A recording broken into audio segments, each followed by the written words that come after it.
thing they won't do, they're not going to ban e-cigarettes. That's one thing they have committed. The government in the UK has committed to this the Swap to Stop campaign, which is whereby they'll entice smokers by giving them an e-cigarette instead. So they're still doing that, but they're attacking just about everything else. And I think we haven't got particularly good MPs at the moment. We've got a new government. We've had 350 new MPs, who some of them I've heard can barely find the tea room, and yet they're passing legislation like this. And they really haven't got much of a clue about vaping products or nicotine pouches or anything else. So they're now going to install a tax, which is probably going to be the biggest tax in Europe on vaping liquids. They're having a ban on disposable vapes, which is coming in this year. They're talking about, with the tobacco and vapes bill, which is going through, they're going to be banning some flavors. They're going to be sticking vaping behind screens where no one can see them. They're talking about vape-free areas, places where you can't use a vape. All of these things really basically just to treat vaping almost exactly the same as smoking. Banning vending machines, banning advertising, the lot. And it's really come about because they just believe stuff they read in the media. There's so much misinformation around, and MPs have unfortunately just taken it. Hello, world. Welcome to the Vaping Unplugged podcast. Everything you need to know about vaping and tobacco harm reduction. Hi, everyone. Thank you for tuning in. I'm Liza. I'm going to be your host today, and this is yet another episode of the Vaping Unplugged podcast, where we discussed vaping policies, and not only vaping policies, but also the policies around the less risky nicotine alternatives all around the world. We discuss how consumers react to those policies, what are the challenges that consumers face. And today we will be talking about a bunch of things, including the situation in the UK, FCTC, WHO, with a very interesting person who's at forefront fighting for vapers and more rights to consumers and more choice for consumers. This is Martin Cullip, International Fellow of the Taxpayers Protection Alliance and former chair of New Nicotine Alliance. Martin, thank you so much for making it to our meeting today and to this conversation. We really appreciate it. Yeah, it's great to be here, Lisa. Absolutely, it's our pleasure. So before we dive into discussing various topics, I just wanted to ask you to maybe tell our listeners a little bit about yourself as well, just in case they probably know you already, but anyways, it would be nice to give a short intro on how you became involved in vaping and tobacco harm reduction world generally, and what's your journey? Yeah, I've been talking about this kind of subject for a long time now. I think it's from about 17 years, 2008. I first tried an e-cigarette when they were very new, around 2009. And I was involved in some of the early campaigning where literally from the moment they were invented, consumers have had to fight for the existence of a way of getting off smoking. It's bizarre to think about that 17 years we've been fighting this battle.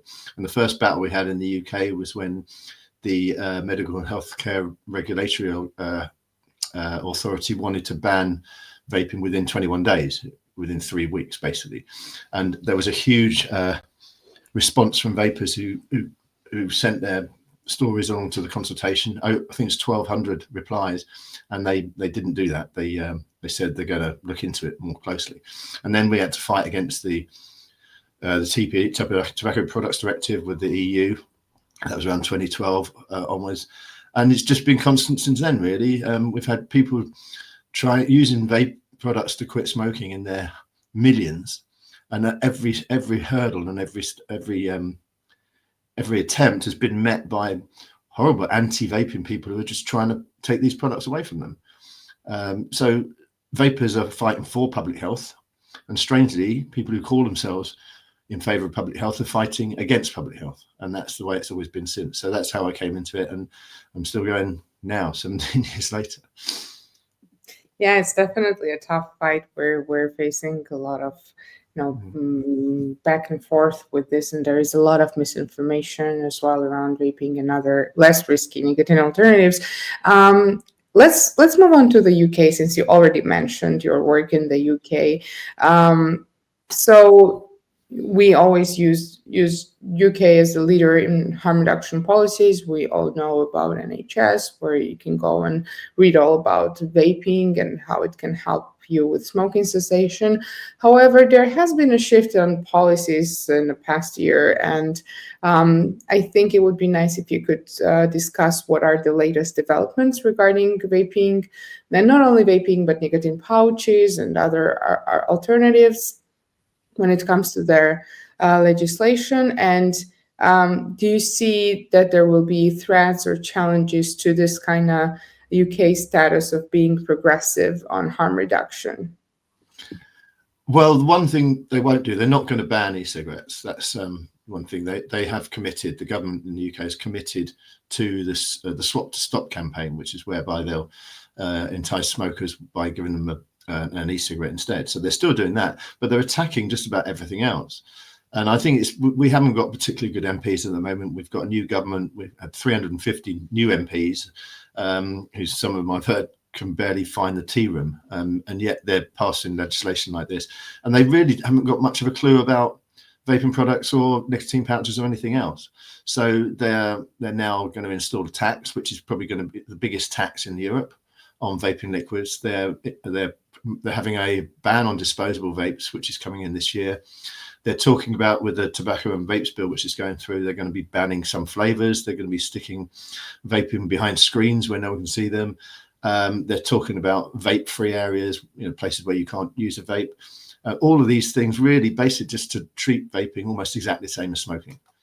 Banning vending machines, banning advertising, the lot. And it's really come about because they just believe stuff they read in the media. There's so much misinformation around, and MPs have unfortunately just taken it as read. They've read things in the Daily Mail or the Guardian, and off they've gone. You can tell that from when they have their hearings and committee meetings. Some of the things they say, they're basically treating vaping exactly the same as smoking.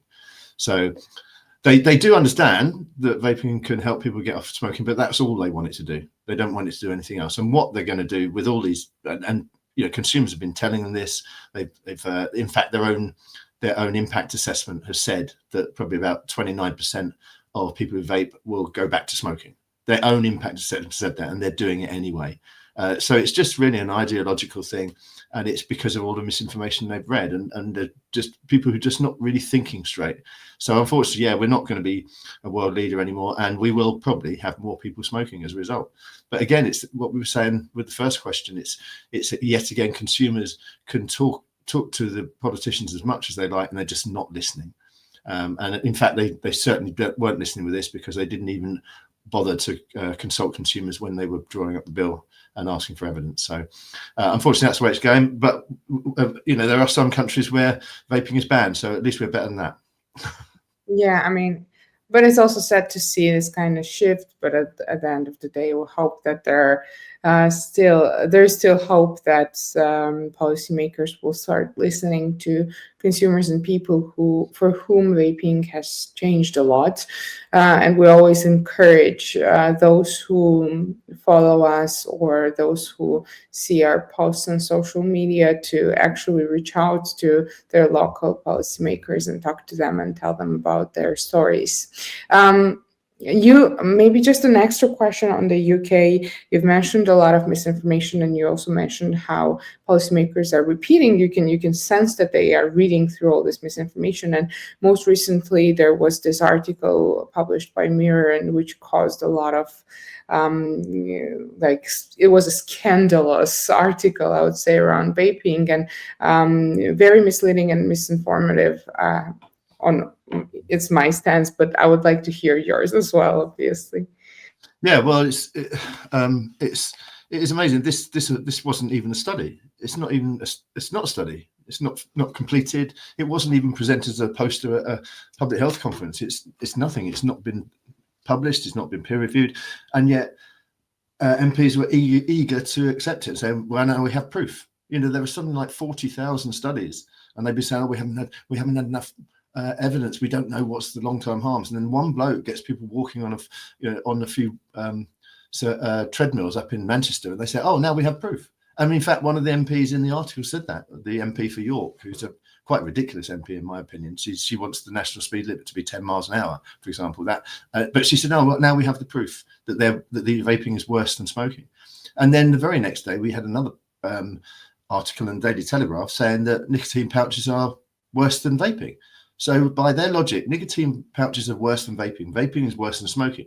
So you might as well just carry on smoking. It's just utterly ridiculous. But this is what I'm saying about these MPs. They don't look in the mirror occasionally and think, what I'm saying is utterly ridiculous. It's obviously not true. And yet they don't seem to be able to recognise that themselves, which is quite frustrating. Yeah, definitely. And it causes a lot of harm to public health overall then, eventually. So we've been talking about misinformation, and probably it's time to move on to our next topic, which is WHO. If you go to the Q&A of WHO and read about vaping, the Q&A is quite already misleading for the person who wants to learn more, because they don't specify they don't differentiate the risk between combustibles and vaping, for instance, and that's already really misleading and kills the incentive for people to switch. And you've been following and monitoring WHO's work on this very closely. You're one of the leading experts on that. So let's talk a little bit about that, because recently FCTC was celebrating its 20th anniversary. So my question is that maybe you could talk about what was done in those 20 years, and maybe what has gone wrong and what could have been done differently. Yeah, the WHO talking about misinformation. Well, that's the mothership of all misinformation, isn't it? It's all emanating from the WHO. And we know why that is, because most of their money comes from private donations, which come with strings. And most of the people that donate to them just don't like vaping, like Michael Bloomberg. And we know that. Yeah, the 20th anniversary, they've sent out some lovely items for people to help tweet and say how successful their 20 years is. Lots of young, bright faces smiling. But in the 20 years, they've done literally nothing. And even people who were involved in writing the treaty 20 years ago have raised their concerns. Professor Robert Beaglehole, he was on the committee and with Tobacco Free Initiative when they started writing this treaty, and he said it's not fit for purpose. So for them to say we've got 20 years of success is quite laughable, to be honest. And the problem they've had is that instead of concentrating on reducing smoking, which is what the FCTC treaty is supposed to be doing, they've now morphed it into something where they just want to attack industry instead.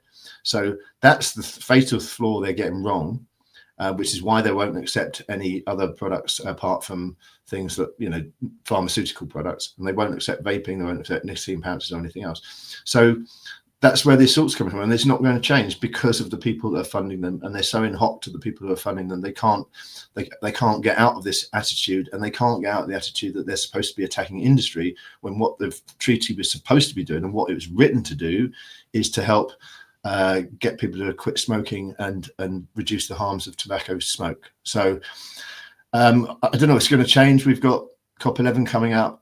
There are more countries standing up to them and saying, look, this isn't what you're supposed to be doing. So we can only hope that more countries do that in the upcoming COP meeting in November. Yeah, actually, that was my next question. So could you elaborate on that a little bit, because it's going to be important. And I want to tell listeners that last year, the people who are well-known about the harm field and passionate advocates for harm reduction generally were not allowed to COP10 in Panama, and Taxpayers Protection Alliance organized a lovely conference, Good Cop, Bad Cop. We're all there, and we're trying to spread the voice, because this voice still exists, right? And it's very important that in some form it's out there. So for COP11, what are your expectations? Is it going to be the same? Are the consumers not going to be allowed there again? It's going to be only like chosen NGOs and some of the parties, or how do you perceive the process, and what are your expectations for COP11? Yeah, it'll be the same stuff again. They won't allow anyone in. In fact, they've got stricter now. Last COP, where they said you have to apply 60 days in advance, whereas you used to be able to turn up and go into the public gallery, which I've done on a couple of occasions. So they're getting harsher, and it's because they're being they're being challenged. This one is going to be in Geneva. I remember the last COP in Geneva in 2018, and you could go up to the venue. In fact, we went into the venue. Me and Chris went in and did some filming in there because that's the way it should be. It's a WHO meeting. We pay for their wages. They should be allowing us in, that they're not. But I expect this year they'll probably close the road off. They've got bar entry even to that, because the carnage of the absolute nonsense they had in Panama when some people from Brazil went along and some consumers tried to get in, and they had military there trying to stop you getting in, just to listen to what they're saying. It's what are they scared of? Well, they know that they're doing wrong. They absolutely know they're doing wrong, and they're going to be doing the same thing again. They had a very frustrating COP10, and they're going to be going for the same targets. They want to recommend to ban or equalize regulatory and fiscal rules about heat tobacco products, vapes, nicotine pouches. They want to treat them exactly like cigarettes, basically. They want to ban all flavors still, maybe flavouring agents. They were talking in one of their COP10 reports that they want to redefine what the word smoke means. And now they've got Article 2.1, which is the forward-looking tobacco control measures. So they'll be pushing generation age bans, reduction in point of sale, licensing, ban on filters for cigarettes and stuff. And they still haven't defined what they consider harm reduction is. They just keep saying, oh, it's not, harm reduction isn't what consumers think it is. It's something else. Well, what is it? Well, we don't know. Harm reduction for them seems to be bans and taxes. Well, that's what they're doing already, and it's not working. The FCTC treaty came in 2005. There were 1.1 billion smokers in the world. Now there are 1.3 billion smokers in the world. So until such time as they wake up and realize that most of the reductions in smoking around the world in the last 10, 15 years have been because of reduced risk nicotine products, we're not going to get anywhere. And they're not going to get anywhere because they won't discover that if they don't recognize that the treaty is supposed to be about reducing smoking and harms from tobacco smoking. It's not meant to be attacking nicotine, and it's not meant to be attacking industry. Yeah, let's see how it's going to go. By the way, what do you think about the US leaving WHO? It's been a big news with the new administration in the USA, and we had also a podcast with Clive Bates talking about that, possible pros and cons around that decision. So what do you think about that? How is that going to proceed?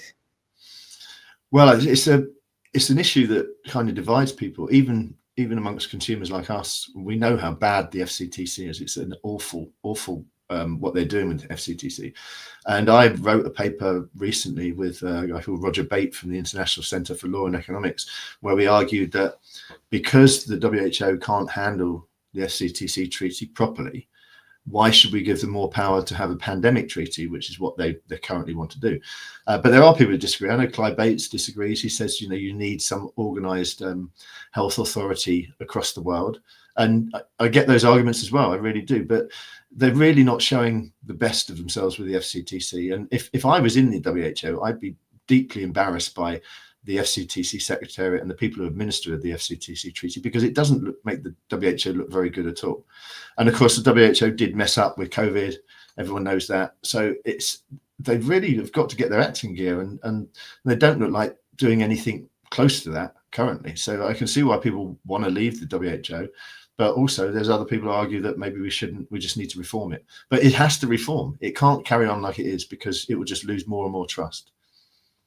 Yeah, let's say it like that it caused a lot of controversy even among our circles. So those who usually are opposing WHO on the tobacco or mostly like harm reduction and vaping regulation and general lifestyle regulation. But one thing is for sure, that they should reform this. As you said, there should be a shift and change in that direction, at least, because they have been completely counterproductive on that part, at least. Let's talk a little bit about the misinformation as well. Because you've mentioned in different aspects in the UK or generally, and that also WHO is fueling this misinformation. So what do you think? Let's consider, how can we fight it, first of all, and maybe as a background, what kind of effect does it have on the legislation, and then the legislation on people's lives eventually? It's like a circle.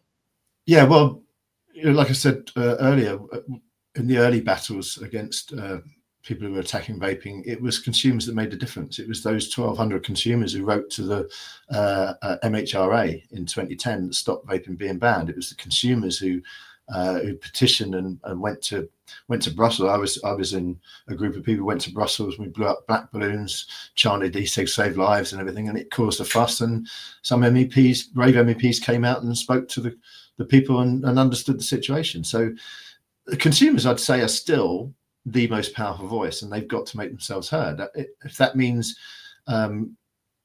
whatever it means, just write to your elected representatives, take part in consultations, give money to consumer organizations so they can fight on your behalf.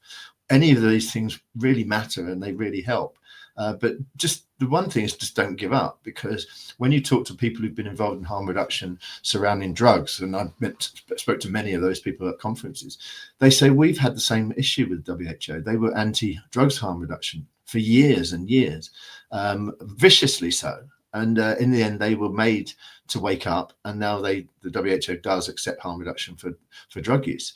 So they seem confident that in the end consumers will win, because at the end of the day, all the evidence points in our favor, all the major evidence. And the other side has been trying, study after study, to try and find some way of attacking vaping. And they still haven't found the silver bullet, because at the end of the day, vaping is a fraction of the harm of smoking. And millions of people are using it to quit smoking. At the end of the day, they can't get past that basic fact. So unless you're going to create one of the biggest black markets the world has ever seen, which would make prohibition in America look like a tea party, to be honest, you're going to have to at some point accept that vaping and other safer nicotine products exist. And as Mike Siegel said so many times, he thought 10 years ago we'd have seen the end of smoking by now. The only people who are keeping people smoking at the moment are people in the World Health Organization and people who claim to be interested in public health. And they're doing it simply because they don't like industry. And some of them don't like being unemployed, because why do you need those people if people are just quitting smoking by going and buying themselves a vape? So a lot of it is just self-interest, and pointless politics and playground posturing by these people. But at the end of the day, all the science is in our favor. All the major organizations are in our favor. The FDA, British government, the NHS, all around the world, these organizations who are in charge of governments have said these things are far less harmful than smoking. So let them do what they can do and help people quit smoking. That's all they have to do. Just stop all this misinformation and this mischief, and get on with helping people quit smoking by endorsing those products. You've mentioned that, like what you're saying right now, that we have all the evidence is on our side, and eventually the consumers will win. But that probably also requires a fight, because right now in the following year, we see that there are a lot of different counterproductive policies around the world. For instance, Bulgaria is banning vapes right now, is in a process. Let's see what will come out of it. But it was like very tough and harsh decision on their side, because it even stricter than the EU level legislation. So there will be legislation, policymakers fighting for that probably, and consumers should fight back in that sense. So as my last question, I would like to ask you, what would be your message to people who care about vaping, who use vapes or other safer nicotine alternatives to quit smoking, and how should they basically fight this? Well, the first thing is I say it all the time, we're on the side of the angels here. We're the ones fighting for public health. The people who are against us are not interested in public health. They're doing it for their own reasons, but they're not interested in public health. So never think you're on the wrong side. Don't demonize yourself, because you're not. You're fighting for the right thing. So always carry that in mind. And when you said about Bulgaria and these countries that ban, well, they can ban things, but that's not going to make it go away. And like I said, if they just want a big back market, then go and ban things, because they always mention about threats to youth and things like that. Well, they've got the laws already to stop youth using these products, and they haven't worked. So why do they think a ban is going to just get rid of vapes? It's not. It's not going to get rid of nicotine pouches. It's not going to get rid of anything. I mean, just in Greater London alone, there are about 100,000 people who use snus in the UK, and have been banned in the whole of Europe since 1992. So you won't ban these products. The best thing you can do, if you really are interested in public health, is to somehow make these the chosen nicotine product over and above combustible tobacco, which is the one that you're supposed to be fighting. So I would say to consumers, get involved in your local organizations, get involved with consultations, get involved by writing to your representatives, and just show that you're still there and you're not going away, and nor are these products, because people will use nicotine. They will always use nicotine. Nicotine's been used, archaeologists have found nicotine traces of use of humans 12,000 years ago. So nicotine will always be used. So the best option you have is to make sure that the form of nicotine used is the safest one possible, and you're not going to do that by banning the safer products and leaving the dangerous ones still on sale everywhere. Well, definitely, I couldn't agree more with what was said. Thank you so much, Martin, for your interview. It's been a pleasure and very insightful, so I'm sure our listeners will enjoy it very much. And to our listeners, thank you for tuning in, for sure, and keep being excited about the next episode, because we will be back in a week, and the Vaping Unplugged podcasts are published once a week. So we hope we're going to see you in the next episode. And thank you for tuning in right now, and vape on for sure. So yeah, Lisa mentioned the Good Cop meeting that we held for COP10 in Panama. That was in February 2024, and we'll be doing the same again for COP11 for their upcoming meeting in Geneva in November of this year. All are welcome. If you're consumers and you're in the area in Geneva, come and see us. We've booked the hotel. It's going to be bigger than last time. We have more voices to speak up, more experts, more consumers who are going to talk about their experiences and why these products should be promoted by the likes of the WHO and other organisations. So look forward to that, and look forward to more news, and we might see you there.